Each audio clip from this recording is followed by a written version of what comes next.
ஓம் சாந்தி. 10/7/2024 காலை முரளி. ஓம் சாந்தி. பாப்தாதா மதுபன். சிவத்தந்தைய பிரம்மா தந்தையோட உடல்ல அவதரிச்சு நமக்காக ஆசிரியராகி பாடம் எடுக்க வந்திருக்கிறாரு. நம்மளாம் இறை மாணவர்கள். ஆத்மாபிமானியாகி சோல் கான்சியஸ்ல அவருடைய ஞான முரளிய கவனமா கேட்கலாம். பாபா என்ன சொல்றாங்கன்னா, இனிமையான குழந்தைகளே, இப்போது சதோ பிரதானமாகி வீட்டுக்கு செல்ல வேண்டும் சொல்லி பாபா சொல்றாரு. இப்போ நம்ம தூய்மையாகி சொர்க்கத்துல எப்படி நடிச்சோமோ அந்த மாதிரி இங்கே மாறி வீட்டுக்கு போகணும், பரந்தாமத்துக்கு போகணும்னு சொல்லி சொல்றாரு. எல்லாருமே தூய்மையாகி தான் பரந்தாமத்துக்கு போகணும். ஆகவே தன்னை ஆத்மா என்று உணர்ந்து தந்தை இடைவிடாது நினைப்பதற்கான பயிற்சி செய்யுங்கள். அதனால நம்ம அடிக்கடி மறந்து தான் போவோம். ஆத்மா உணர்வே வரமாட்டுது. இந்த தேக உணர்வுல தான் எல்லாருமே இருக்கிறாங்க. ஈவன் பிகேஸாக இருந்தாலும் சரி, நான் பிகேஸாக இருந்தாலும் சரி, எல்லாம் தேக உணர்வில் தான் இருக்கிறோம். ஆனாலும் இடைவிடாது பயிற்சி செய்யுங்க சொல்லி பாபா சொல்கிறாரு. ஆத்மான்னு உணர்ந்து அடிக்கடி அந்த பயிற்சி வந்து நான் ஆத்மா, அந்த உடல் இல்லை, எல்லாருமே ஆத்மா, கூட இருக்கிறாங்க எல்லாருமே ஆத்மா, அந்த மாதிரி பார்க்குற பயிற்சியும் செய்யுங்க. அது மாதிரி பாபாவை இடைவிடாது நினைப்பதற்கான பயிற்சி செய்யுங்கள் சொல்லி பாபா சொல்கிறாரு. முன்னேற்றத்தை பற்றி சதா சிந்தியுங்கள். எப்படி நான் அந்த முன்னேற்றம் அடையிறது அப்படின்றத பற்றி சதா சிந்திச்சுட்டே இருங்கன்னு சொல்லி சொல்கிறாரு. கேள்வி: ஒவ்வொரு நாளும் படிப்பில் முன்னேறி கொண்டிருக்கிறோமா அல்லது மற்றவர்களுக்கு பின்னால் சென்று கொண்டிருக்கிறோமா என்பதன் அடையாளம் என்ன? இப்போ பாபாவுடைய படிப்பில் நம்ம பாபா ஆசிரியராகி நம்மளை படிக்க வைக்கிறாரு. இந்த படிப்பில் நம்ம முன்னேறிட்டு இருக்கிறோமா இல்லை மற்றவங்க பின்னாடி நம்ம போயிட்டுருக்குறோமா, இல்லை ரொம்ப இறங்கும் மார்க்கில் போகலாமா இல்லை ஏறும் மார்க்கத்தில் போயிட்டுருக்குறோமான்றதோடைய அடையாளம் என்ன சொல்லி பாபா கேட்குறாரு. பதில்: படிப்பில் முன்னேறி கொண்டிருக்கிறோம் என்றால் லேசான தன்மை அனுபவமாகும். நம்ம வந்து ஞானம் வந்து உள்ளார போக போக ஆத்மாவுக்கு வந்து நிறைய விஷயம் புரிய ஆரம்பிக்கும் போது வாழ்க்கையில் நடக்கிற விஷயங்கள்லாம் நமக்கு லேசாக அனுபவமாகும், நமக்கு பாரமாகவே தெரியாது. அந்த மாதிரி படிப்பு யார் நல்லா படித்து வாழ்க்கையில் தாரணை பண்ணுறாங்களோ அவங்களுக்கு லேசான தன்மை அனுபவமாகும். இது சீச்சி சரீரம், இதை விட வேண்டும், இதை இப்போது விட வேண்டும், இப்போது நான் வீட்டிற்கு போக வேண்டும் என்பதுதான் புத்தியில் இருக்கும். அவங்க யார் நல்லா படிக்கிறாங்களோ அவங்களுக்கு வந்து இப்படிலாம் இருக்கும்னு சொல்கிறாரு. இந்த மாதிரி நமக்கு இருக்கான்னு பார்க்கணும். இது வந்து சீச்சி சரீரம், இப்போது இதை விட்டுறணும், இதை வச்சுக்கிட்டு நம்ம என்ன பண்ணுறது, இப்போ இதை விட்டுட்டு நம்ம ஆத்மா வீட்டுக்கு போகணுன்றது தான் புத்தியில் இருக்கும். தெய்வீக குணங்களை கடைப்பிடித்து கொண்டே போவார்கள். அந்த மாதிரி யார் நல்லா படிக்கிறாங்களோ அவங்க வந்து பாபா சொல்கிற மாதிரி கேட்டு அந்த பழைய அசுர குணங்கள்லாம் விட்டுட்டுருவாங்க. தெய்வீக குணங்களை கடைப்பிடிச்சிக்கிட்டே போவாங்க. அன்பாக இருக்கிறது, அமைதியாக இருக்கிறது, தூய்மையாக ஆகிறது, சுகம் கொடுக்கறது, எல்லாருக்கும் சுகம் கொடுக்கறது, ஆனந்தமாக இருக்கிறது. யாராவது திட்டினாலும் பின்னாடி பேசினாலும் எப்படி சிவபாபா ஆனந்தமாக இருக்கிறாரு, சச்சிதானந்த சுரூபமாக இருக்கிறாரு, நிர்அகங்காரியாக இருக்கிறாரு. அதை மாதிரி நம்மளும் மாறிட்டே போவோன்றாரு. ஒருவேளை பின்னால் செல்கிறார்கள், ஒருவேளை ஒழுங்காக முரளி படிக்கலை, ஒரு வேளை சரியாக தாரணை பண்ணலை அப்படின்னா அவங்க எப்படி இருப்பாங்கன்னா நடத்தையில் அசுர குணங்கள் வெளிப்படும்.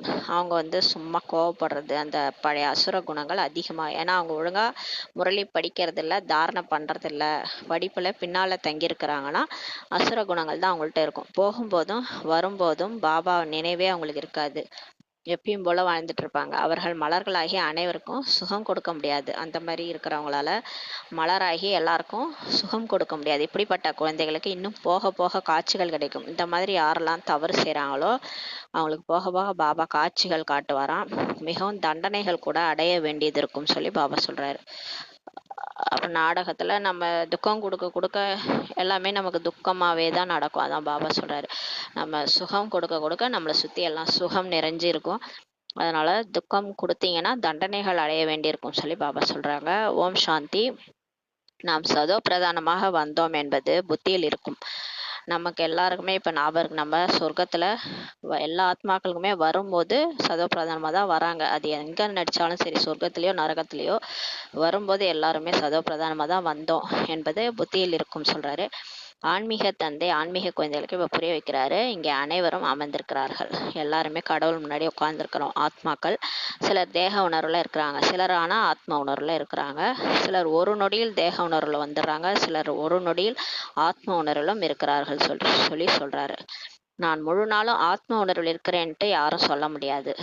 யாருமே நான் அப்படியே ஃபுல் டே பாபான்னு நினச்சிட்டு தான் இருக்கிறேன், ஃபுல் டே ஆத்ம உணர்வில் இருக்கிறேன்ட்டு யாராலையும் சொல்ல முடியாது சொல்லி சொல்கிறாரு. அவ்வாறு யாருமே இல்லை. ஏன்னா அவ்வப்போது நம்ம தேக உணர்வில் வந்துடும் இல்லையா. இப்போ சப்போஸ் உடம்பு சரியில்லை, உடனே நம்ம என்ன சொல்லுவோம், எனக்கு உடம்பு வலிக்குது. நம்ம என்ன ஆத்மா, இந்த உடல் இது வந்து என்னுடைய சரீரம், நான் இதுக்கு சக்தி கொடுக்குறேன், அந்த மாதிரி யாராவது இருக்கிறோமா? இல்லை இல்லையா. இப்போ ஞானம் கேட்குறோம், ஆனால் அதை ஒன்றுமே தாரணை பண்ணுறதில்ல. உடம்பு சரியில்லைன்னா நம்ம புலம்புறோம். அப்போ நம்ம என்ன உணர்வில் இருக்கிறோன்னா தேக உணர்வில் தான் இருக்கிறோம்னு சொல்லி பாபா சொல்கிறாரு. அந்த மாதிரி இப்போ யாருமே இல்லை.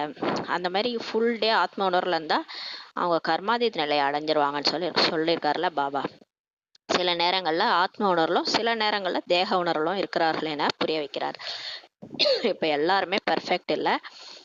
ஏன்னா எல்லாருமே சில நேரம் ஆத்ம உணர்வில் முரளி கேட்கும்போது ஆத்ம உணர்வுலேருந்து கேட்குறாங்க. சென்டரில் போனால் பாபா மெடிடேஷன் பண்ணும்போது பாபா நினைவு ஆத்ம உணர்வு வருது. ஆனால் வீட்டுக்கு வந்தால் பழையபடி தேக உணர்வில் இருக்குது. அதனால் பாபா பார்த்துட்டு சொல்கிறாரு, சில நேரம் தேக உணர்வு, சில நேரம் ஆத்ம உணர்வில் இருக்கிறாங்கன்னு சொல்லி சொல்கிறாரு. ஆத்மாக்களாகிய நாம் இந்த சரீரத்தை விட்டு தங்களுடைய வீட்டுக்கு செல்வோம் என குழந்தைகள் அறிகிறீர்கள். இப்போ நமக்கு ஒரு ஞானம் மட்டும் தெளிவாக புரியுது. நம்ம இந்த பாகத்தை நடிச்சுட்டு எப்போ நம்ம கடைசி நேரம் வருதோ அப்போ பாபா நினைவில் இந்த சரீரத்தை விட்டுட்டு பறந்தாமல் போயிடுவோன்றது மட்டும் நமக்கு தெரியுதுன்னு சொல்லி சொல்கிறாரு. மிகவும் மகிழ்ச்சியாக போகணும் பாபா சொல்கிறாரு. ஒரு நாள் எல்லாரும் போய் தான் ஆகணும். ஆனால் நீங்கள் போகும்போது உங்கள் மனநிலை எப்படி இருக்கணும்? மிகவும் மகிழ்ச்சியாக இருக்கணும். ஏன்னா நம்ம பாபா கிட்ட போக போகிறோம், அடுத்து சொர்க்கத்துக்கே போக போகிறோம். அதனால ரொம்ப சந்தோஷமாக நீங்கள் போகணுன்றாரு. இறக்கும் போது சந்தோஷமாக போகணும். அந்த இறக்கும் கலையை தான் இப்போ கற்றுக் கொடுக்குறாரு. நாம் சாந்தி தாமத்திற்கு செல்வம் என்ற சிந்தனையில் முழு நாளும் இருக்கின்றனர். அப்போ டெய்லியுமே நமக்கு எது ஞாபகம் இருக்கோ இல்லையோ நம்ம பரந்தாமத்துக்கு போக போகிறோன்ற சிந்தனையில் இருக்கிறாங்கன்னு சொல்கிறாரு. ஏனென்றால் பாபா வழி காண்பித்திருக்காரு. இப்போ பாபா நமக்கு பரந்தாமத்துக்கு எப்படி போகணுன்ட்டு வழி காமிச்சிட்டாரு இல்லையா. நம்ம பக்தி மார்க்கத்தில் எங்கெங்கேயோ தேடி அலைஞ்சோம், கடவுளை தேடணும், எங்கே போனோம், அடுத்த பிறவி என்ன ஆகும்லாம் பயப்பட்டோம். ஆனால் இப்போ கடவுளே வந்து நமக்கு வழி காட்டுறாரு, எங்கே போகணும், அடுத்த பிறவி. இப்போ இந்த உடலை விடும்போது நம்ம பரந்தாமத்துக்கு போவோம், அடுத்த பிறவி எங்கே போக போகிறோம், எல்லாமே பாபா வழி காமிச்சிட்டாரு. வேறு யாருமே இப்படிப்பட்ட சிந்தனையோடு இருக்க மாட்டாங்க. முழு உலகத்துலேயும் பாருங்களேன், அவங்களுக்கு வந்து மரணத்துக்கு அப்புறம் என்ன நடக்கும் இதெல்லாம் தெரியாது. யாருமே இந்த சிந்தனையோட இருக்க மாட்டாங்கன்னு சொல்லி சொல்கிறாரு. இந்த பாடம் வேறு யாருக்குமே கிடைக்கவில்லை. பாருங்கள், கோடியில் ஒருத்தர்னு சொல்லுவாங்க, கோடியில் ஒருத்தர் தான் என்னை புரிஞ்சுக்குவாங்கன்ட்டு கீதையில் கூட இருக்குது. நம்மளாம் கோடியில் ஒருத்தங்க. இந்த பாடம் யாருக்குமே கிடைக்கல, இந்த எண்ணங்களே வராது, இந்த மாதிரி எண்ணங்கள் யாருக்குமே வராது.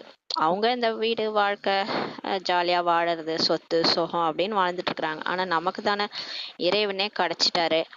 இப்போ இந்த உலகமே நமக்கு பிடிக்கல, அந்த மாதிரி இருக்குது. நீங்கள் இது துக்க உலகம் என்பதை புரிந்து கொள்கிறீர்கள். இப்போ நம்ம இது வந்து ஒரு உலகம் வந்து கலி காலம், ரொம்ப மோசமாக இருக்குது, இங்கே துக்கம்தான் மிஞ்சுதுன்றதை புரிஞ்சுக்கிட்டோம். இப்போது பாபா வந்து சுகதாமத்திற்கு போவதற்கான வழியை தெரிவித்திருக்கிறார். கடவுளே இப்போ வந்துட்டாரு. துக்கம் யாருக்கு துக்கம் பீக்கில் போதோ, ரொம்ப முற்றிலும் ரொம்ப மோசமான நிலையில் போதோ, அவங்க தான் கடவுளை தேடி அலையிறாங்க. அவங்களுக்கு தான் கடவுள் வந்து வழிகாட்டுறாரு. இப்போ சொர்க்கத்துக்கு போகிறதுக்கான வழியை சொல்கிறாரு. எவ்வளவு பாபாவை நினைவு செய்வீங்களோ அவ்வளோ தூய்மையாகி தகுதி அடைந்து சாந்தி தாமத்துக்கு போவீங்கன்னு சொல்லி சொல்கிறாரு. ஆனால் பாபா என்ன சொல்கிறாருன்னா, என்னை நினைவு செஞ்சாதான் உங்கள் பாவம் அழியும், அவ்வளோ தூய்மையாயிடுவீங்க. அப்போ சாந்தி தாமத்துக்கு போகிறதுக்கு தகுதியாகி போவீங்கன்னு சொல்லி சொல்கிறாரு. இப்போ எல்லாம் அப்படியே முக்தி அடையணும் கேட்குறாங்கல்ல, எனக்கு வந்து நிம்மதி வேணும், முக்தி வேணும், திரும்ப பிறக்கக்கூடாது கேட்குறாங்களா, அதுக்கு தகுதி ஆயிட்டோமா, நம்ம இங்கே ஏதாவது விடுறதுக்கு ரெடியாக இருக்கிறோமா பார்க்கணும். அப்போ பாபாவை நினைவு செய்யணும். இறைவனுக்காக நான் எதை வேணா தியாகம் பண்ணுவேன், இந்த உடம்பே தியாகம் பண்ணுவேன்ட்டு யார் வராங்களோ அவங்களால தான் போக முடியும். அப்போ தூய்மையாகி தகுதி அடைஞ்சாதான் சாந்தி தாமத்துக்கு போக முடியும்னு சொல்லி சொல்கிறாரு. அதற்கு தான் முக்தி என்று பெயர் சொல்லி பாபா சொல்கிறாரு. முக்திக்காக தான் மனிதர்கள் குருவிடம் செல்கிறார்கள். வயசான காலத்தில் 60 வயசுக்கு மேலே இனிமேல் இந்த வாழ்க்கையில் என்ன பண்ண போகிறோம், காசி ராமேஸ்வரம் போகலாம், குரு கிட்ட போகலான்ட்டு எதுக்காக போகிறாங்க, அடுத்த பிறவி வேணாம் அப்படின்னு சொல்லிட்டு போகிறாங்க முக்திக்காக. ஆனால் மனிதர்களுக்கு முக்தி ஜீவன் முக்தி என்றால் என்னன்னே தெரியாது சொல்லி பாபா சொல்கிறாரு. உண்மையிலே முக்தினா என்ன, ஜீவன் முக்தினா என்னன்றது நம்ம கூட தெரியாமல் தான் இருந்தோம். எங்கெங்கேயோ போயிட்டு இந்த கேள்விக்கு தான் பதில் கிடைக்காம அலைஞ்சிட்டு இருந்தோம். ஆனால் இந்த கேள்விக்கெல்லாம் இங்கே தான் நமக்கு பாபா கிட்ட இருந்து தான் பதில் கிடைக்குது. முக்தி என்றால் ஆசை என்றே தெரியாத நிலை. இந்த எல்லாமும் இருந்தாலும் எல்லாத்துலேருந்து விடுபட்டு எனக்கு எதுவும் வேணாம், பரந்தாமத்துக்கு போகிறேன்ட்டு போகிறது தான் வந்து முக்தி, அமைதியில் போகிறது. ஜீவன் முக்தின்றது உடலில் இருந்தாலும் எல்லாமே இருந்தாலும் எல்லாத்துல ஆசையற்ற நிலை, பந்தனமற்ற நிலை, பற்றற்ற நிலையில வாழறது. அதுதான் சொர்க்கத்துல அந்த மாதிரி தேவதைகள் எல்லாரும் வாழ்ந்தாங்க. அந்த வாழ்க்கையை தான் பாபா இப்ப நமக்கு வந்து சொல்லி கொடுக்குறாரு. அந்த மாதிரி எப்படி வாழணும்ட்டு இப்பவே சொல்லி கொடுக்குறாரு. இங்க இப்பயே வாழ்ந்துட்டு அதே மாதிரியே இருந்துட்டு உடலை விட்டு நம்ம கடைசியா போகும்போது, பாபா நினைவுல போகும்போது அதே ஜீவன் முக்தி நிலையை நம்ம அடையிறோம். ஆனா எல்லா ஆத்மாக்களுமே பரந்தாமத்துல இருந்து வரும்போது ஜீவன் முக்தி நிலையில தான் இருக்கிறாங்கன்னு சொல்லியிருக்கிறாரு ஒரு முரளில. துவாபரகத்துல இருந்து வரவங்க கூட முதல் பிறப்பெடுக்கும் போது ஜீவன் முக்தி நிலையில தான் இருப்பாங்க. பற்றற்ற நிலையில நல்ல சதோ பிரதான உடல்ல தான் இருக்கிறாங்க. யார் மேலேயும் அந்த அளவுக்கு பற்று இல்லாம ஆசை இல்லாம தான் இருக்கிறாங்க. ஆனா போக போக எல்லாரையும் பார்த்து மாறிடுறாங்க. எல்லாமே அப்படித்தானே கத்துக்கிட்டாங்க. மன வழி பிற வழியில போயிட்டு மாறிடுறாங்க. ஏனென்றால் இது முற்றிலும் புதிய விஷயமாகும் சொல்றாரு. நாம் வீட்டிற்கு போக வேண்டும் என குழந்தைகளாகிய நீங்கள் புரிந்து கொள்கிறீர்கள். இப்ப நம்ம வீட்டுக்கு போகணுன்ட்டு புரிஞ்சுக்கிட்டோம். நினைவு யாத்திரைனால் தூய்மையாகுங்கள் என பாபா கூறுகிறார். ஆனா எப்படி வீட்டுக்கு போறதுன்னா, பாபா நினைச்சாதான் நம்மளால வீட்டுக்கு போக முடியும், தூய்மையானாதான் வீட்டுக்கு போக முடியும்னு சொல்றாரு. இப்போ இங்க என்னென்னவோ தப்பு தவறு பண்ணிட்டு இருக்கிறோம். நம்ம வந்து இந்த 5 விகாரத்துல தவறுகள்லாம் நடந்துட்டு இருக்குது. அப்படியே பரந்தாமம் போக முடியுமா? இப்போ ஒருத்தன் கொலை பண்றான், அவனை கடவுள் கூட்டு போயிடுவாரா பரந்தாமத்துக்கு? அந்த ஆத்மா எப்படி பரந்தாமம் போகும்? அப்ப அந்த அவன் செஞ்ச தவற அவன் உணரணும், தூய்மையாகணும். அப்பதானே அவனை வந்து கடவுள் கூட்டு போவாரு. அப்ப கர்ம கணக்கு வழக்குகள் எல்லாம் இங்க முடிஞ்சு அது அந்த அந்தந்த ஆத்மா அதை ரியலைஸ் பண்ணி அதுக்கப்புறம் தான் கடவுள் தூய்மையாக்கி தான் கூட்டு போவாரு. அதுக்குதான் இப்ப வந்து நீங்க உணருங்க, உங்க தவறெல்லாம் உணருங்க, நீங்க நல்லவங்களா மாறுங்க, மாறிட்டு என்ன நினைச்சீங்கன்னா உங்க தலைமையில இருக்கிற பாவ சுமைகள் நீங்கும். இப்ப நமக்கு அறிவு கொடுத்து நம்ம எது சரி எது தவறு எல்லாத்தையும் சொல்லி புரிய வச்சு நம்மள வந்து அவரை நினைக்க வைக்கிறாரு. அவரை நினைச்சாலே நம்ம கர்மெல்லாம் மாறிடுது. நம்ம இவ்வளவு நாள் விகர்மம் பாவம் தான் செஞ்சுட்டு இருந்தோம். இப்ப கடவுள்கிட்ட படிக்கிறதுனால கடவுளே சொல்லிட்டாருன்ட்டு திருந்தி தூய்மை ஆகிறோம் இல்லையா? அப்ப பாபா நினைக்க நினைக்க தூய்மையாகிதான் நம்ம பரந்தாமம் போக முடியும். சும்மாலாம் யாரும் பரந்தாமத்துக்கு போக முடியாது சொல்றாரு. முதலில் நீங்கள் வந்தபோது சிரேஷ்டமான உலகத்துல சதோ பிரதானமா தான் இருந்தீங்க. ஃபர்ஸ்ட் நம்ம வரும்போது சொர்க்கத்துல தான் வந்தோம். புது உலகத்தை தான் கடவுளே படைச்சாரு. அங்க நம்ம எல்லாருமே தூய்மையா தான் இருந்தோம்.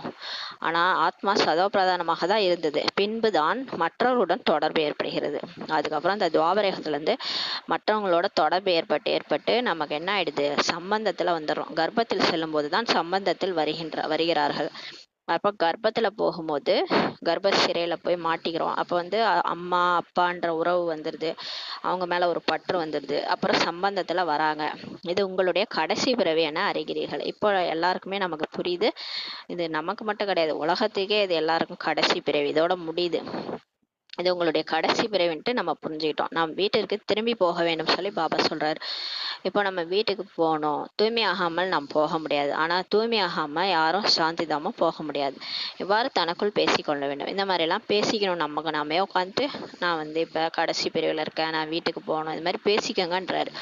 ஏனென்றால் உட்காரும் போதும் எழும்போதும் போகும்போதும் சுற்றும் போதும் நான் சதோ பிரதானமாக வந்தேன், இப்போது சதோ பிரதானமாக வீட்டுக்கு போக வேண்டும் என சிந்திக்க வேண்டும் என பாபா கட்டளையிடுகிறார். இப்ப ஞான சிந்தனை பண்ணுங்க, அதுதான் மனன சிந்தனைன்னு அர்த்தம். இப்ப உட்கார்ந்தாலும் சரி, எழுந்தாலும் சரி, போனாலும் சரி, உங்களுக்கு முரளியில் தான் இந்த புத்தியில ஓடிக்கிட்டே இருக்கணும். நான் இப்ப வந்து சதோ பிரதானமா வந்தேன், இப்ப மீண்டும் நான் வீட்டுக்கு போகணுன்றது உங்க புத்தியில ஓடிக்கிட்டே இருக்கணும்ட்டு பாபா கட்டளையே இடுறாரு.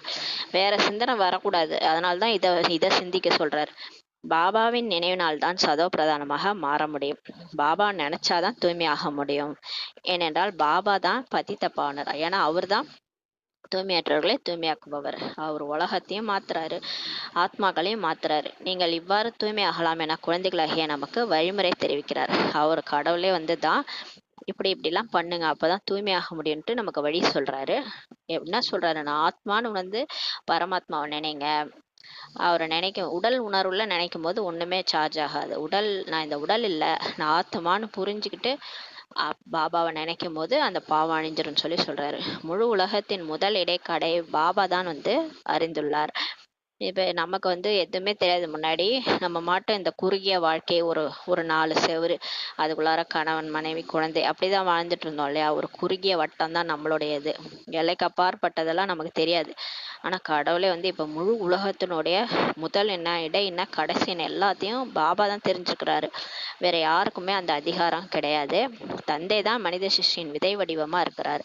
பக்தி எதுவரை நடக்கிறது என்பதையும் பாபா தான் புரிய வைக்கிறார்.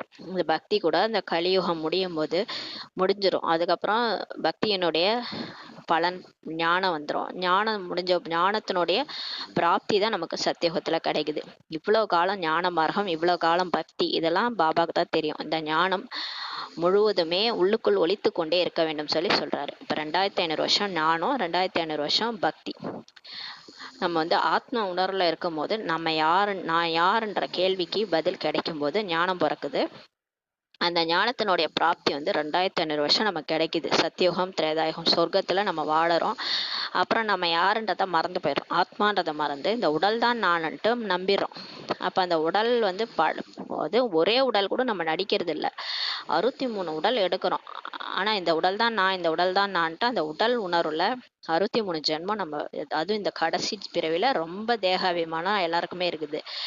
இப்ப தேகாபிமானத்துல வந்து மாட்டிக்கிறதுனால அது வந்து என்ன ஆயிடுது, பக்தி கடவுளை தேடி அலைய ஆரம்பிக்கிறோம். ஆத்மான்னு உணராதனால, தேகம்னு உணர்ந்துக்கிறதுனால கடவுளை தேடி தேடி அலைய ஆரம்பிக்கிறோம். அதுதான் பக்தி.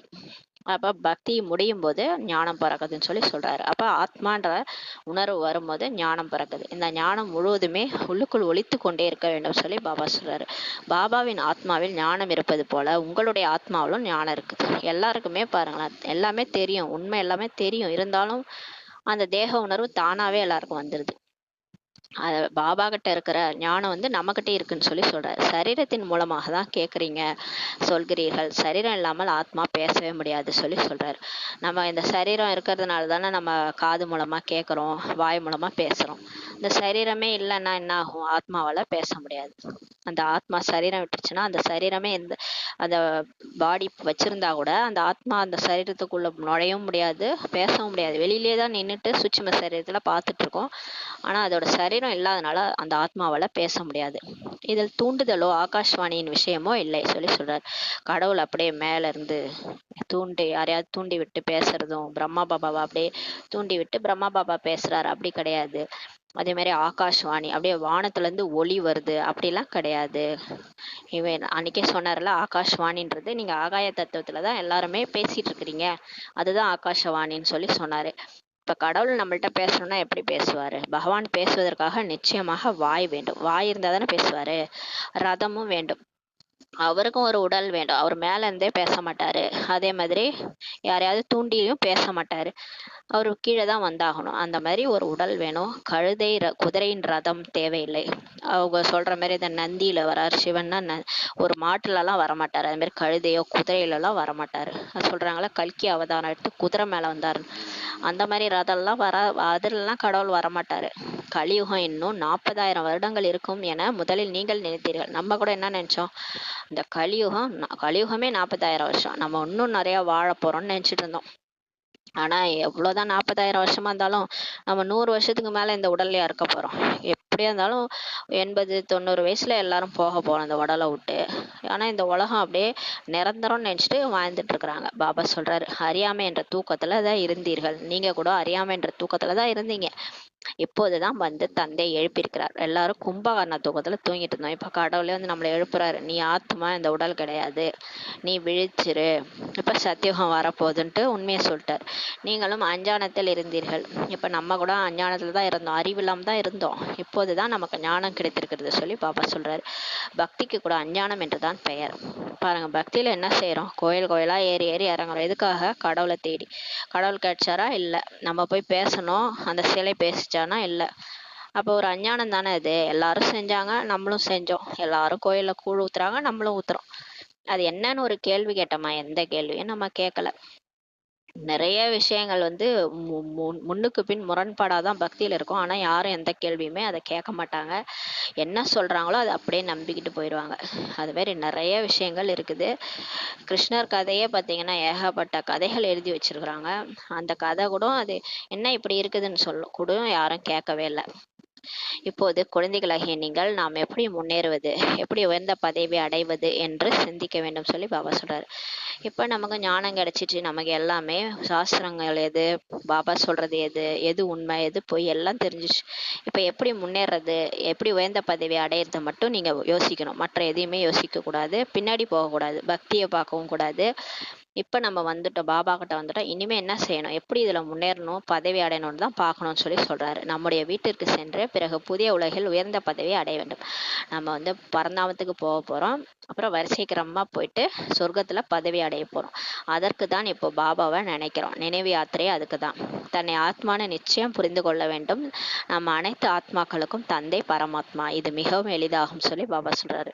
ஆனால் மனிதர்கள் இவ்வளவு கூட புரிந்து கொள்ளவில்லை. இது ராவண ராஜ்யம். ஆனா மனுஷங்க பாருங்க, தன்னை ஆத்மான்னு கூட புரிஞ்சுக்கல. இந்த உடல் தான் நிஜம், நம்ம என்னமோ லட்சக்கணக்கான ஆண்டு இந்த உடல்லே வாழ போறோம்னு நினைச்சிட்டு இருக்கிறாங்க.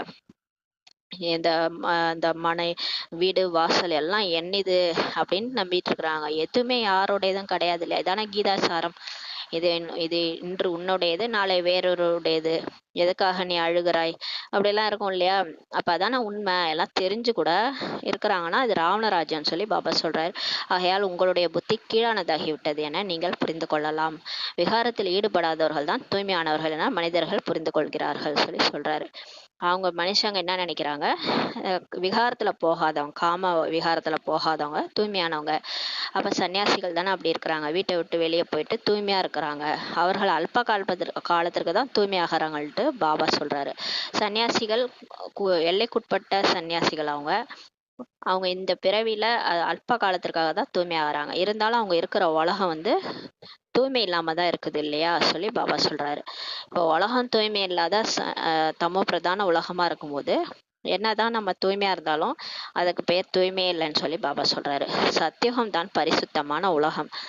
எப்ப இயற்கையும் சதோ பிரதானமா இருக்குதோ, ஆத்மாவும் சதோபிரதானமா இருக்குதோ, அப்பதான் தூய்மையானவர்கள்னு சொல்ல முடியும்னு சொல்லி சொல்றாரு. அப்ப சத்தியுகம் தான் பரிசுத்தமான உலகம். தூய்மை இல்லாத உலகத்துல சத்தியுகம் போன்று தூய்மையானவர் யாருமே இருக்க முடியாது சொல்லி பாபா சொல்றாரு. சத்தியுகத்துல இருக்கிற மாதிரி தூய்மையானவர்கள் இந்த தூய்மை இல்லாத உலகத்துல யாரும் இருக்க முடியாதுன்னு சொல்லி சொல்றாரு. அங்கதான் வந்து ரஷ்மி நாராயணன் பரிசுத்தமா இருந்தாங்க, தூய்மையானவங்களா இருந்தாங்க. ஏன்னா அவங்க இருக்கிற இடமும் தூய்மையான இடம். அவங்களும் அந்த விகாரம்லாம் இல்லாம இருந்தாங்க, நிர்விகாரியா இருந்தாங்க. அப்ப அவங்கதான் சம்பூர்ண தூய்மையானவன்னு சொல்ல முடியும். அங்கே ராவண ராஜ்யமே கிடையாது. அங்க வந்து 5 விகாரமே கிடையாது. விகாரத்தின் விஷயமே அங்க கிடையாது. எனவே எங்கு போனாலும் வந்தாலும் சுற்றினாலும் இந்த சிந்தனை இருக்க வேண்டும் சொல்லி பாபா சொல்றாரு. இதை சிந்திங்கன்னு சொல்லி பாபா சொல்றாரு. பாபா அவர்கள் கூட இந்த ஞானம் இருக்கிறது அல்லவா?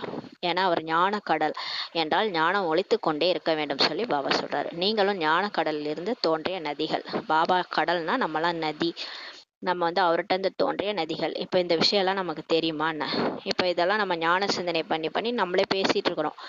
ஒரு விஷயத்த புரிய வைக்கிறதுக்கு நம்ம எக்ஸாம்பிள்லாம் சொல்லி புரிய வைக்கிறோம். ஆனா இந்த முதலிடை கடை ரகசியம்லாம் நமக்கு தெரியாது. ஞான கடல் சிவபாபாட்ட இருந்து தெரிஞ்சதை தான் நம்ம சொல்லிட்டு இருக்கிறோம். அப்ப அவர்கிட்ட இருந்து உருவான நதிகள் தான் நம்ம ஒரு கருவி. அவர் எப்போதுமே கடலாக இருக்கிறார். பாபா எப்பவுமே கடலா இருக்கிறாரு. ஆனா நீங்க எப்போதுமே கடலா இருக்கிறது இல்ல சொல்லி சொல்றாரு. நம்ம எப்பயுமே கடலாவா இருக்கிறோம். நம்ம ஒரு சில நேரம் ஆத்மாபிமானியா இருப்போம், சில நேரம் தேகாபிமானியா இருப்போம். அதனால நீங்க எப்பவுமே கடலா இருக்கிறது இல்ல சொல்லி சொல்றாரு. நாம் அனைவரும் சகோதரர்கள் என நீங்கள் அறிகிறீர்கள். நம்ம நினைச்சுக்கிறோம் எல்லாருமே சகோதரர்கள், ஏன்னா எல்லாரும் ஆத்மாக்கள், சிவத்தந்தையினுடைய குழந்தைகள்ட்டு புரிஞ்சுக்கிறோம். குழந்தைகளாகிய நீங்க இப்ப படிக்கிறீங்க. உண்மையில் நதியின் விஷயமே கிடையாது. நதி என்றால் என்று கூறினால் கங்கை, யமுனை போன்றவர்களை சொல்றாங்க. இப்போது நீங்கள் எல்லையற்றத்துல இருக்கிறீங்கன்னு சொல்லி சொல்றாரு. உண்மையிலே நதினான்னு என்ன சொல்லுவாங்க, கங்கா யமுனான்னு சொல்லுவாங்க, சரஸ்வதின்ட்டு. ஆனா நீங்க எல்லையற்றத்துல இருக்கிறீங்க. இது நதியினுடைய விஷயம்லாம் கிடையாது, இது படிப்பினுடைய சம்பந்தப்பட்டது. பாபா ஞான கடல்னா அவர் ஞானத்துல கடலா இருக்கிறாரு. அறிவு சம்பந்தப்பட்ட விஷயம். நம்மளும் அறிவு சம்பந்தப்பட்டதுல நதியா இருக்கிறோம்னு சொல்லி சொல்றாரு. நம்ம உண்மையிலே நதினா அந்த நதின்னு நீங்க நினைச்சுக்காதீங்கன்னு சொல்லி சொல்றாரு. நாம் அனைத்து ஆத்மாக்களும் ஒரு தந்தையினுடைய குழந்தைகள், சகோதரர்கள். நம்ம எல்லாருமே ஒரு அப்பாவினுடைய குழந்தைகள். அதனாலதான் உலகமே ஒரு சொல்றாங்க இல்லையா, ஒன்றே குலம் என்று பாரும், ஒருவனே தேவன் என்று போற்றோம்னா உலகமே ஒரு தந்தையினுடைய குழந்தைகள்.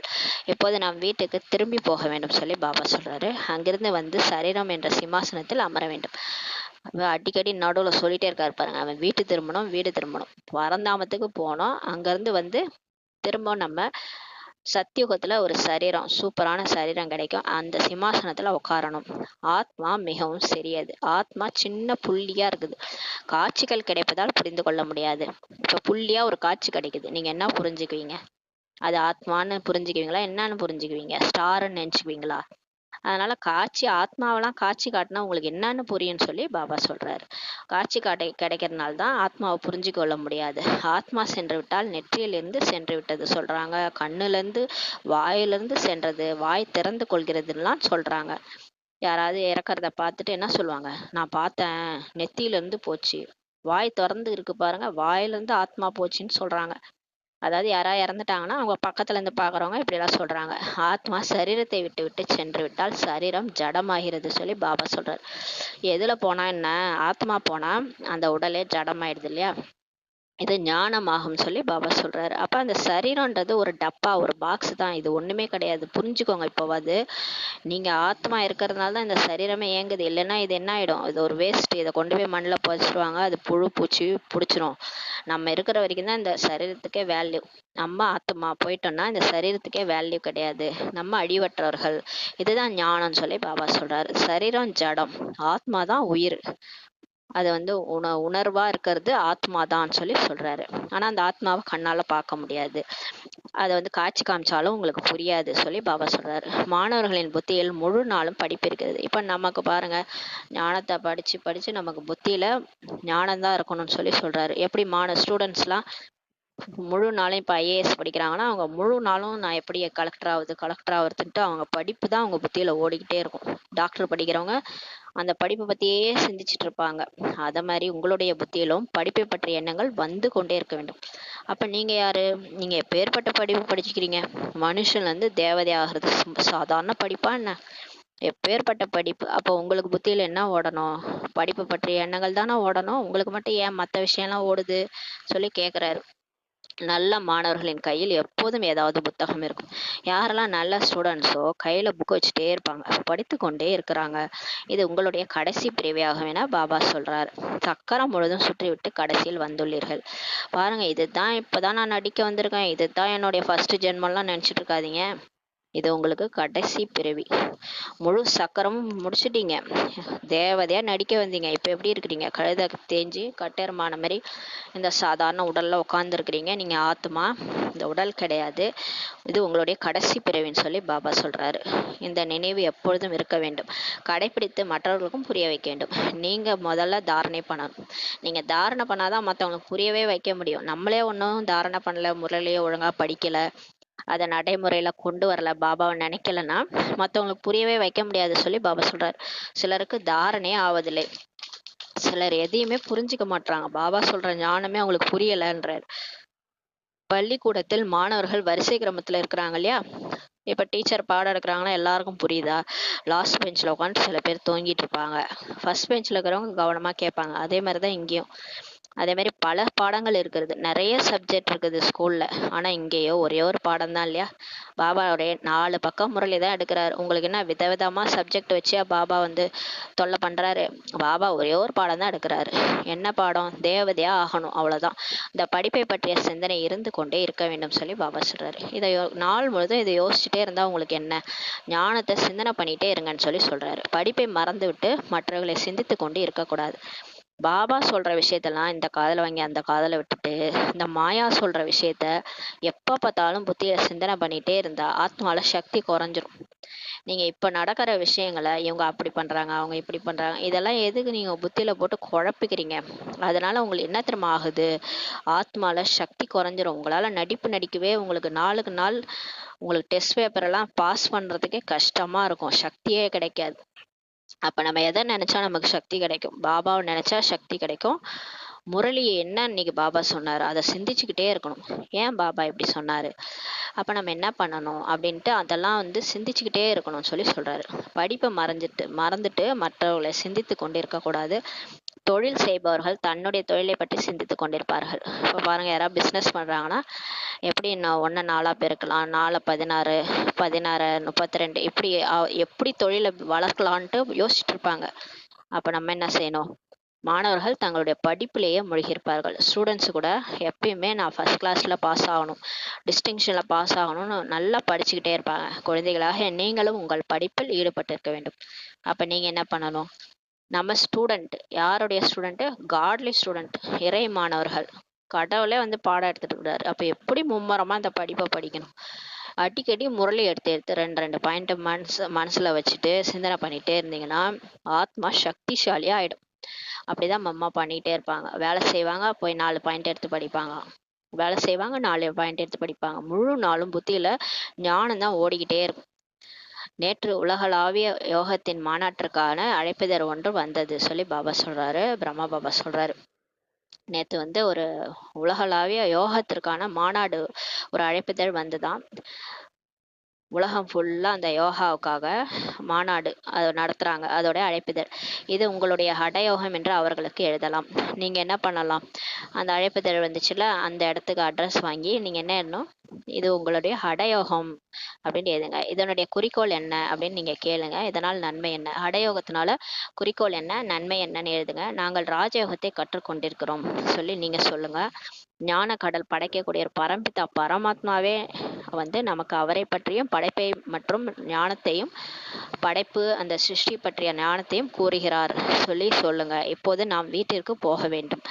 இதெல்லாம் எழுதுங்க. மன்மனாபவ என்பதே நம்முடைய மந்திரம். நம்ம எல்லாருக்கும் ஆத்மான்னு புரிஞ்சு பரமாத்மா நினைக்கிறதா நம்மளுடைய மந்திரம். நாங்கள் பாபாவையும் பாபா மூலமாக கிடைத்த சொத்தையும் நினைக்கின்றோம் சொல்லி சொல்லுங்க.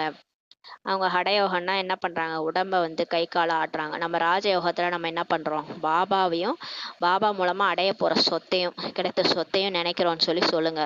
நீங்கள் இந்த அடயோகத்தை செய்து வந்துள்ளீர்கள், இதனுடைய குறிக்கோள் என்னன்னு சொல்லி அவங்கள கேளுங்க.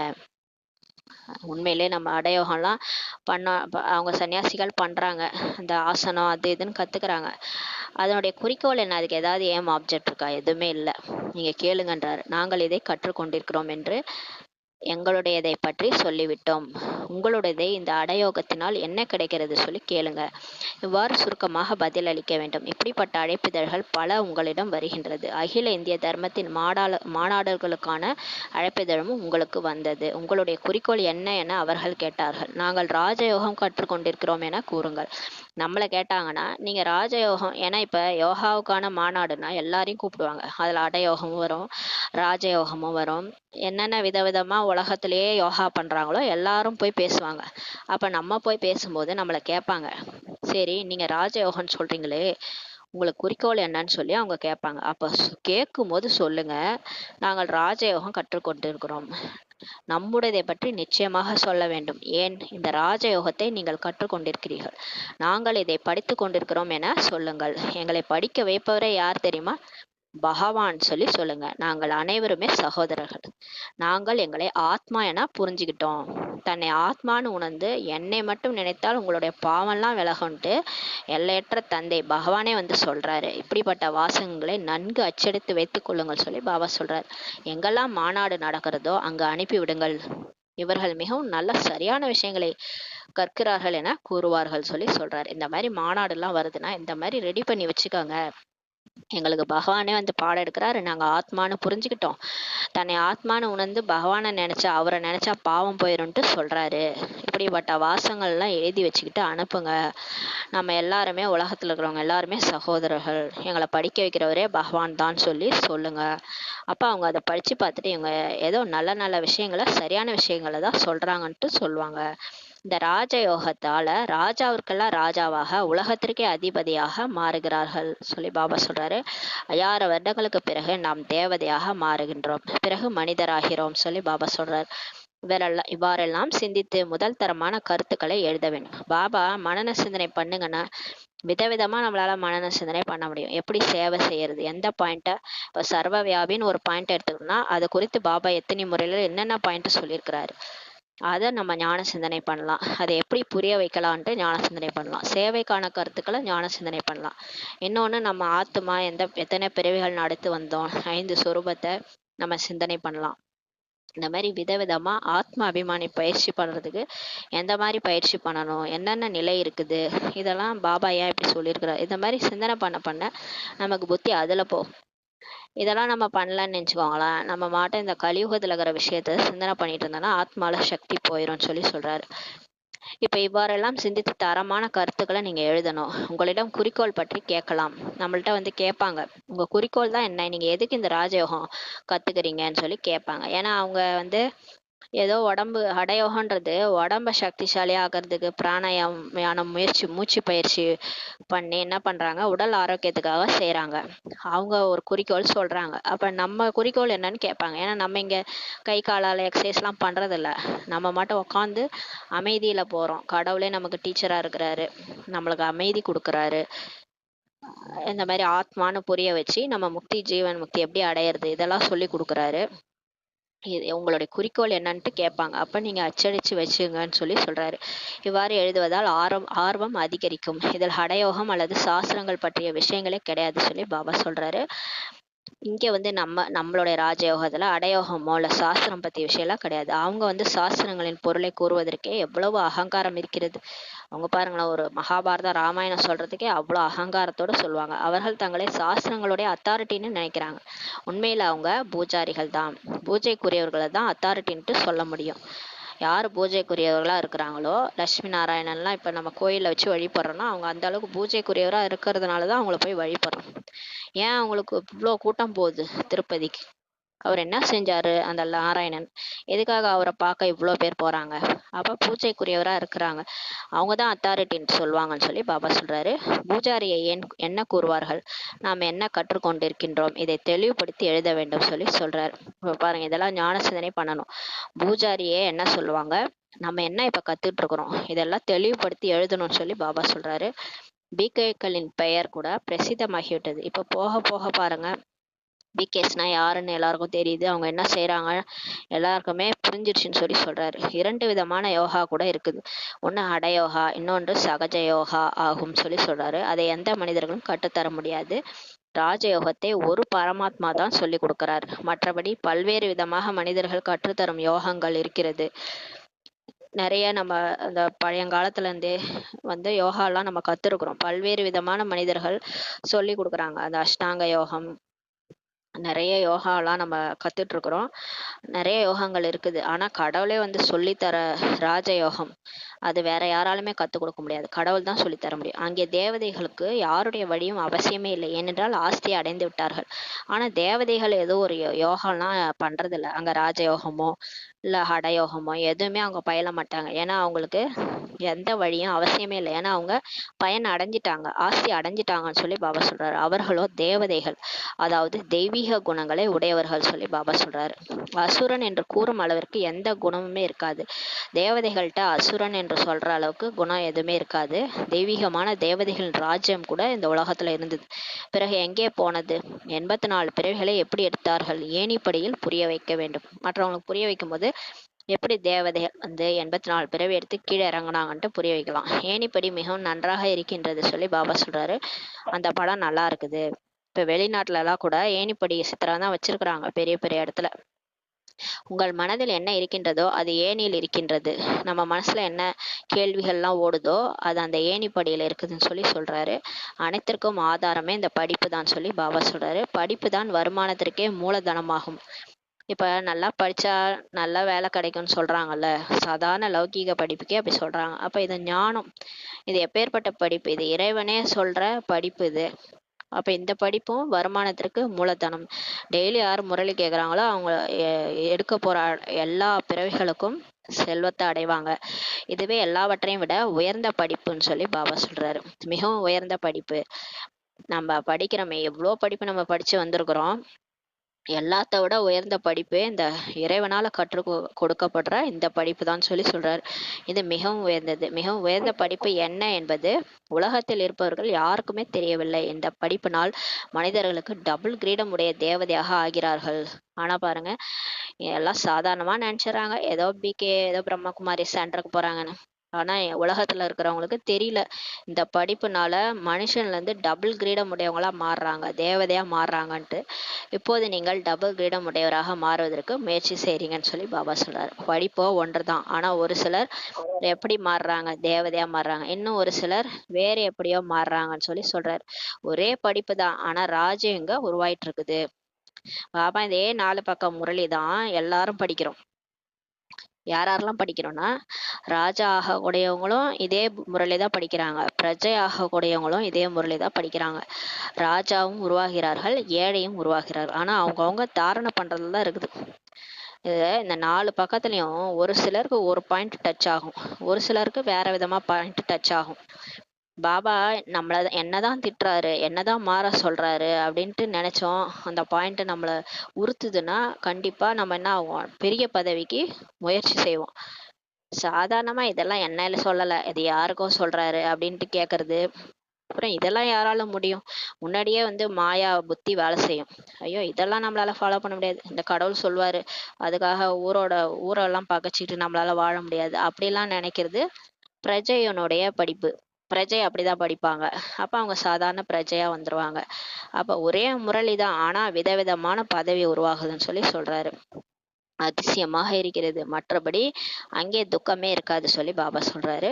மற்றபடி சொர்க்கத்துல உங்களுக்கு யாரெல்லாம் இங்க படிச்சீங்களோ அங்க போயிருவீங்க, அங்க யாருக்குமே துக்கம் இருக்காது சொல்லி சொல்றாரு. பதவிகள் இருக்கிறது அல்லவா, ஆனா பதவி இருக்குது, லட்சுமி நாராயணன் எங்க, பிரஜைகள் எங்க, மாறி மாறிதான் இருக்கும். ஆனா இங்க பாருங்க, கலியுகத்துல வறட்சி, நோய்கள், தானியங்களின் பற்றாக்குறை, வெள்ளம் போன்ற பல்வேறு விதமாக துக்கம் இருக்கின்றது.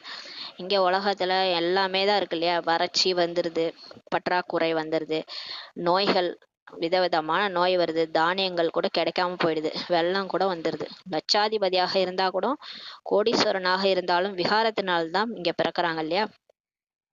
பெரிய லட்சாதிபதி கோடீஸ்வரனா இருந்தாலும் என்ன அவங்களுக்கு மரியாதை இருக்குமா, ஏன்னா விகார உலகத்துலதான் பிறக்குறாங்க.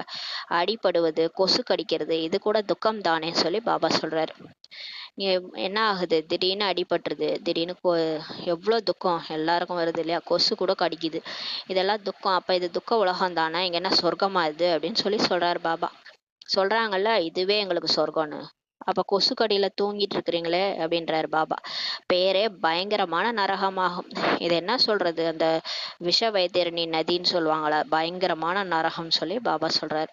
இந்த எண்ணெய் சட்டியில வறுப்பாங்க, அதெல்லாம் உண்மையிலே நம்ம இங்கதான் அனுபவிச்சுட்டு இருக்கிறோம். கடு வெயில்ல, இம்மா மோசமான வெயில்ல எண்ணெய் சட்டியில வறுக்கிற மாதிரி தானே இருக்குது. அப்ப இதுதான் பயங்கரமான நரகம்னு சொல்லி சொல்றாரு. இன்னார் சொர்க்கலோக பதவி அடைந்தனர் என கூறுகிறார்கள். சொல்றாங்கல்ல, யாராவது இறந்துட்டாங்கன்னா வைகுண்ட பதவி அடைந்தார்னு சொல்லி சொல்றாங்க. என்னமோ இவங்க போய் பார்த்துட்டு வந்த மாதிரி சொல்லுவாங்க.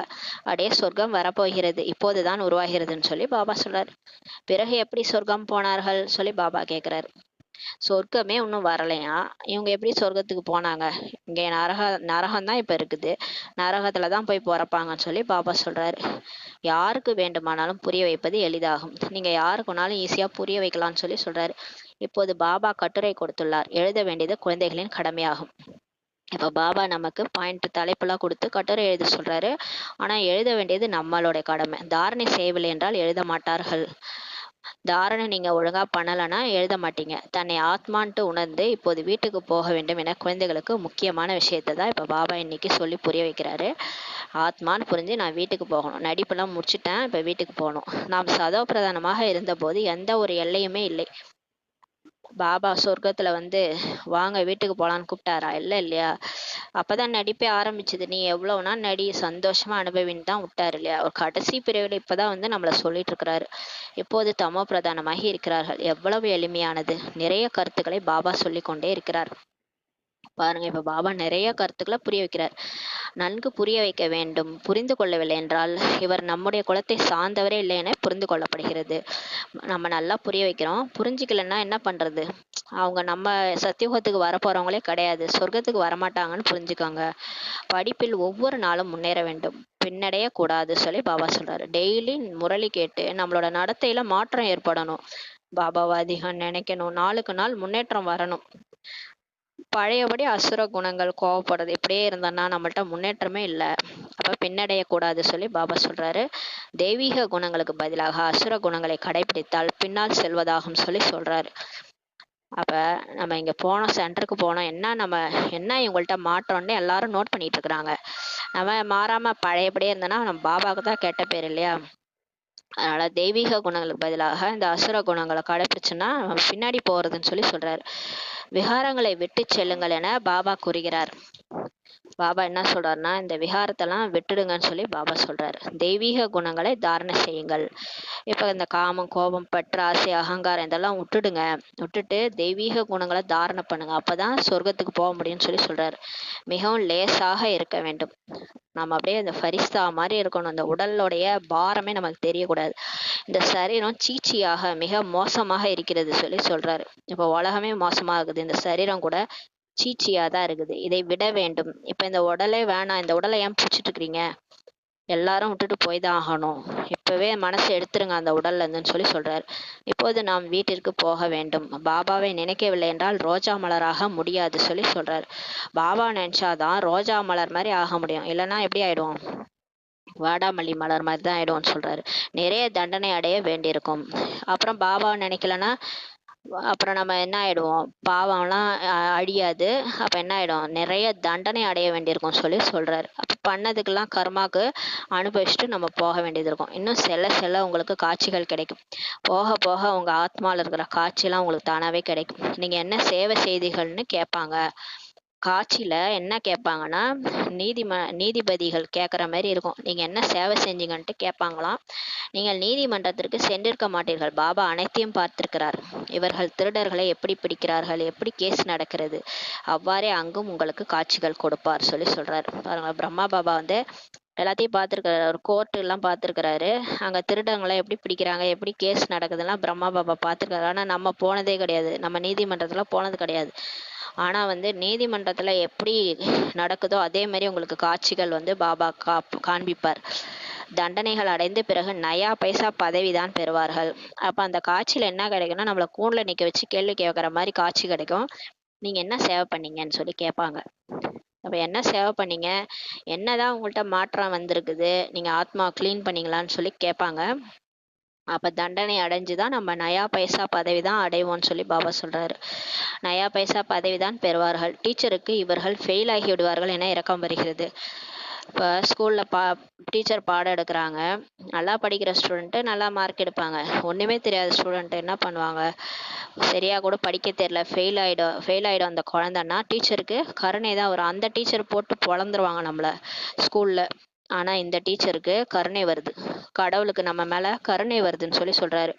இந்த தந்தையை நினைவு செய்யக்கூடிய சப்ஜெக்ட் எல்லாவற்றையும் விட நல்லது சொல்லி சொல்றாரு.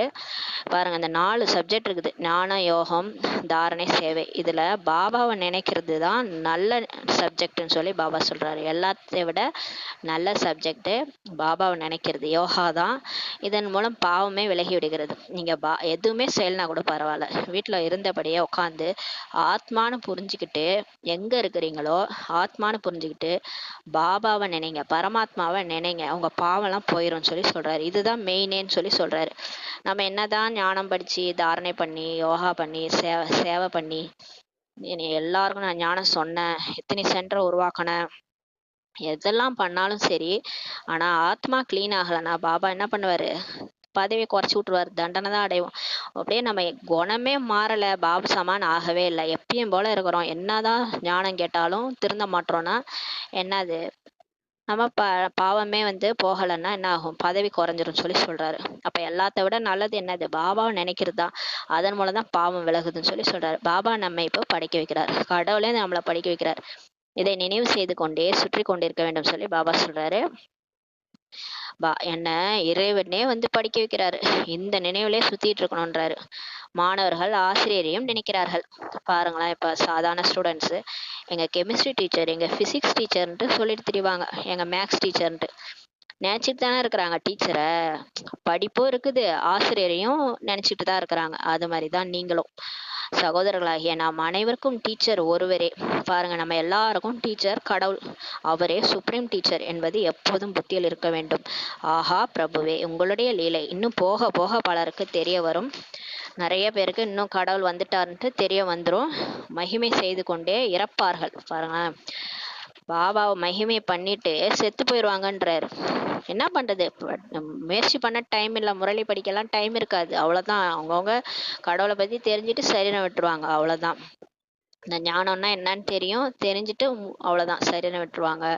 மகிமை பண்ணிட்டு செத்து போயிடுவாங்க. ஆனால் எதையுமே அடைய முடியாது. ஆனா அவங்க எதையுமே எடுத்துட்டு போ முடியாது.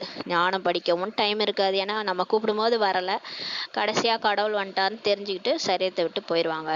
தேக உணர்வில் வருவதால் தான் தவறான வேலையை செய்கிறார்கள். எல்லாருமே இந்த தேகத்துக்காக தான் தப்பான காரியம்லாம் செய்றாங்க. தன்னுடைய தேகத்தை காப்பாத்திக்கிறதுக்காக மற்றவங்கள கொலை செய்யறது, தன்னுடைய தேகத்துக்கு வயித்துக்கு சாப்பாடு போறதுக்காக மத்தவங்க வாயில அடிக்கிறது, வயித்துல அடிக்கிறது, எல்லா தவறும் நம்ம பண்ணது எதுக்காகனா தேகத்துக்காக தான். எல்லாமே நம்மளும் செஞ்சிருக்கிறோம், உலகத்தார் எல்லாருமே செஞ்சிட்டு இருக்கிறதுக்கு காரணமே இந்த தேக உணர்வு தான்.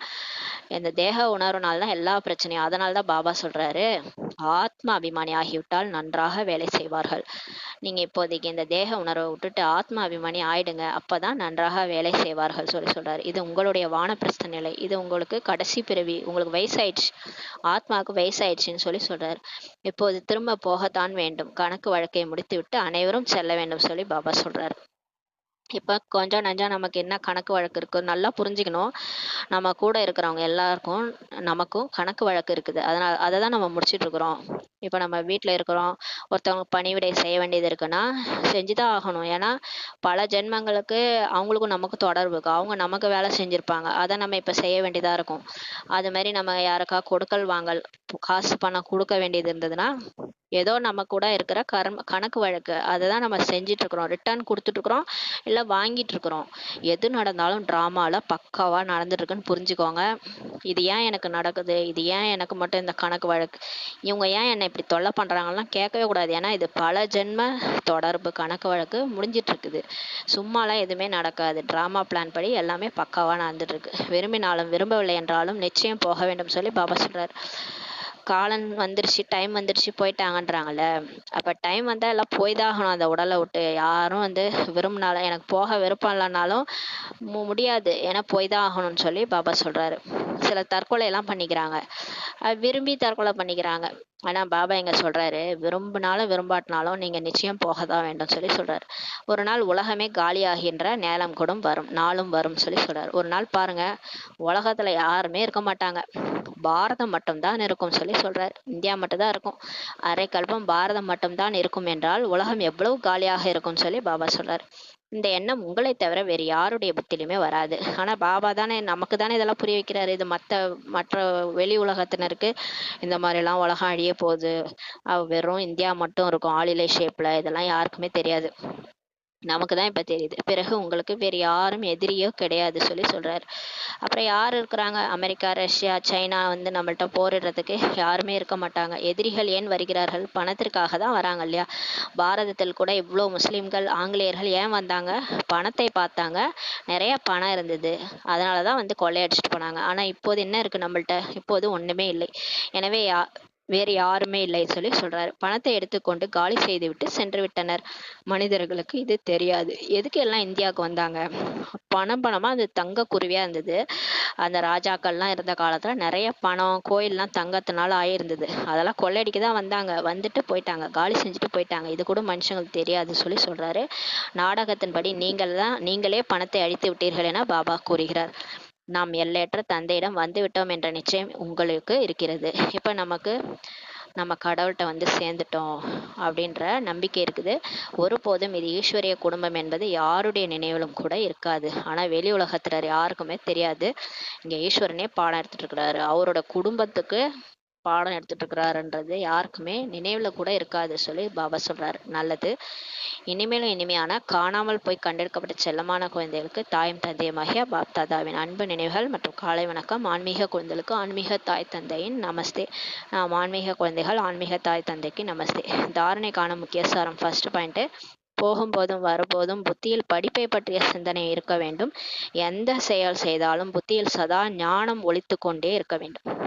எந்த காரியம் பண்ணாலும் சமைக்கும் போது பாபா ஞாபகம் வரணும், பாபா நினைவுல சமைக்கணும். நடந்தாலும் சுற்றினாலும் பாபா நினைவு. நான் ஆத்மா, இந்த உடல் மூலமா நடந்துட்டு இருக்கிறேன், இது என்னுடைய கடைசி உடல், இப்படியெல்லாம் சிந்தனை பண்ணணும். அப்படியே ஞானத்தை சொரூபமா கொண்டு வந்துருங்கன்றாரு. அப்பதான் மாற்றம் ஏற்படும். சதா ஞானம் தான் நம்ம புத்தியில ஒழிச்சிட்டே இருக்கணும். இது மிகவும் சிறந்த படிப்பு, இதை படித்து இரட்டை கிரீடம் உடையவரா ஆகுங்கள் சொல்லி பாபா சொல்றாரு. 2வது பாயிண்ட், ஆத்மாக்களாகிய நாம் சகோதரர்கள் என்பதை பயிற்சி செய்ய வேண்டும். அடிக்கடி பக்கத்துல இருக்கிறவங்களோட சும்மா எப்பயும் போல வாழ்ந்துட்டு இருக்க கூடாது. அதே மாதிரி கணவன், மனைவி, குழந்தைகள் அந்த மாதிரி பார்க்க கூடாது. மனசுக்குள்ளார வெளியே சொல்லக்கூடாது. மனசுக்குள்ளார நான் ஆத்துமா, இவங்க என் பக்கத்துல இருக்கிறவங்க ஆத்துமா, அவங்க என்னுடைய சகோதரர், அந்த பயிற்சி பண்ணிட்டே இருக்கணும்னு சொல்லி. அப்படிதான் பிரம்மா பாபா நான் ஆத்துமா, என்னுடைய மனைவி யசோதா ஒரு ஆத்துமா, என்னோட குழந்தை அவர் பேர் அவங்க அவங்க கூட என்னுடைய ஆத்துமா, அவங்களும் ஒரு ஆத்துமா, என்னுடைய சகோதரர் அப்படின்னு பயிற்சி பண்ணிட்டே இருந்தாரு. அதனாலதான் அவர் பார்வையை மாத்தினாரு. பார்வையை மாத்தினா சிருஷ்டி மாறிடும். நம்ம பழையபடியே வாழ்ந்துட்டு இருந்தோம்னா தேக உணர்வு தான் வரும். அப்ப ஆத்மா அபிமானி ஆகணும்னா அந்த பயிற்சி பண்ணணும். தேக அபிமானத்தில் வந்தால் தவறான வேலைகள் நடக்கும். ஆகவே எவ்வளவு முடியுமோ ஆத்ம உணர்வுல இருங்கன்னு சொல்லி பாபா சொல்றாரு. ஆத்ம உணர்வுல வந்துட்டா தவறு நடக்காது. தேக உணர்வுல வரும்போது இவங்க அப்படி பண்றாங்க, இவங்க தவறு பண்றாங்க, இவங்க செய்யறதே சரியில்லை, இவங்கள நல்லா 4 கேள்வி கேட்கலாம் அப்படிலாம் தோணும். எப்ப தோணும்னா அந்த தேகத்தை பார்க்கும்போது. ஆத்மாவை பார்க்கும்போது அந்த ஆத்மா அந்த நடிப்பை நடிச்சிட்டு இருக்குது, என்ன பண்றது, அவங்க பார்த்து அவங்க நடிக்கிறாங்கன்ட்டு விட்டுருவோம். வரதானம்: சத்யதாவின் சக்தி மூலமாக எப்போதும் மகிழ்ச்சியில் நடனமாடக்கூடிய சக்திசாலி மகானாத்மா ஆகுகன்ற வரதானம் கொடுக்குறாரு. சத்யதா அப்படின்னா உண்மை, உண்மையின் சக்தி மூலமாக எப்போதும் மகிழ்ச்சியில் நடனமாடக்கூடிய சக்திசாலி மகானாத்மா ஆகுகன்ற வரதானம் பாபா கொடுக்குறாரு. இப்போ நம்ம ஒரு சத்தியமான சிவனுக்கு குழந்தையாயிட்டோம். இப்போ நம்ம அவர்கிட்ட இருந்து உண்மையை தெரிஞ்சுக்கிட்டோம். அந்த உண்மையினுடைய சக்தி நமக்கு இப்போ கிடைச்சிட்டு இருக்குது. அந்த உண்மையினுடைய சக்தி மூலமா எப்போதுமே மகிழ்ச்சியில டான்ஸ் ஆடக்கூடிய சக்திசாலி மகானாத்மாவா ஆயிடுங்கன்னு சொல்லி வரதானம் கொடுக்குறாரு. உண்மையில அமர்ந்து சத்தியத்தின் சக்தியுடையவர்கள் எப்போதும் நடனமாடிக்கொண்டே இருப்பார்கள். யாரெல்லாம் உண்மையில அமர்ந்து சத்தியத்தின் சக்தி இருக்குதோ அவங்க எப்பயுமே டான்ஸ் ஆடிதான் இருப்பாங்க. ஏன்னா அவங்களுக்கு கவலையே இருக்காது. பொய் சொல்றவங்க தானே பயப்படணும். பொய் சொல்றவங்க அந்த பொய்யை எப்படி மறைக்கிறது, எப்படி இது அவங்க தான் பயப்படுவாங்க. இப்ப பணம் கூட சம்பாதிக்கிறோம்னா நம்ம நேர்மையான வழியில சம்பாதிச்சோம்னா அதை பத்தி கவலையப்பட மாட்டோம். அதர்மத்துல சம்பாதிச்சோம்னா அதை எப்படி பதுக்கிறது, அதை இவங்களுக்கு தெரியாம, இன்கம் டேக்ஸ்க்கு தெரியாம எப்படி பதுக்கி வைக்கிறது, அங்க என்ன பண்றது, இங்க என்ன பண்றது, இதெல்லாம் அந்த பாருங்க அந்த பொய்யினாலதான் நமக்கு நிறைய பிரச்சனை வரும். அவங்களால டான்ஸே ஆட முடியாது.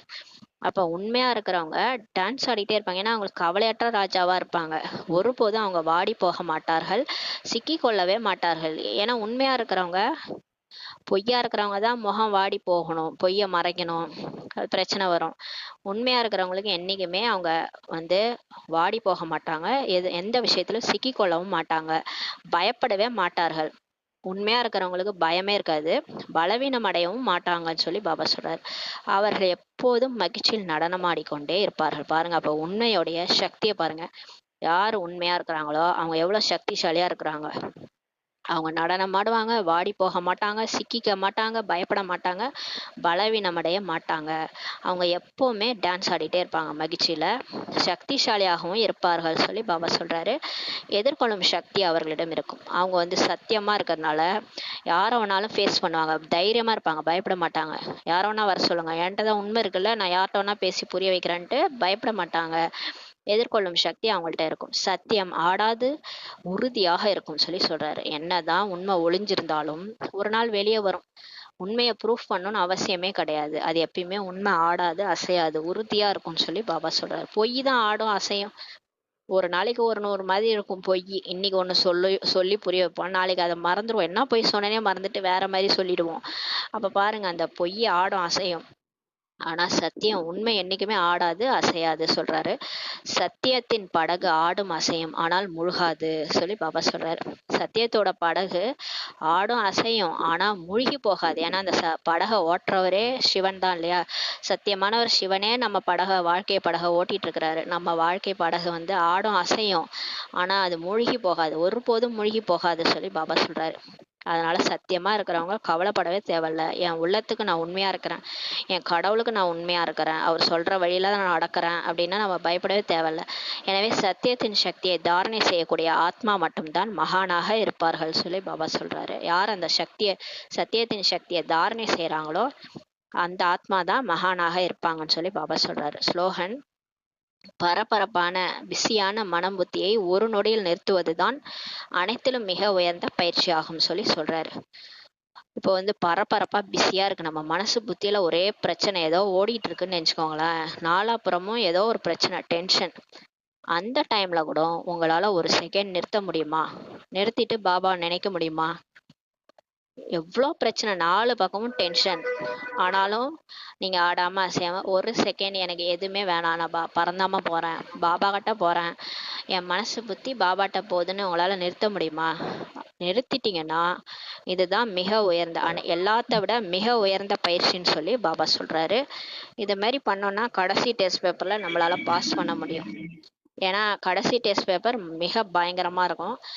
எல்லா பக்கமும் எல்லா பிரச்சனையும் வரும். இயற்கை மூலமா பிரச்சனை, மனிதர்கள் மூலமா பிரச்சனை, ஒரு பக்கம் பற்று, ஒரு பக்கம் 5 தத்துவம், எல்லாமே வரும்போது எதுலயும் நம்ம புத்தி போகாம ஒரு பாபாவை நினைக்கிறது, அதுதான் உயர்ந்த பயிற்சி சொல்லி பாபா சொல்றாங்க. ஓம் சாந்தி. நன்றி.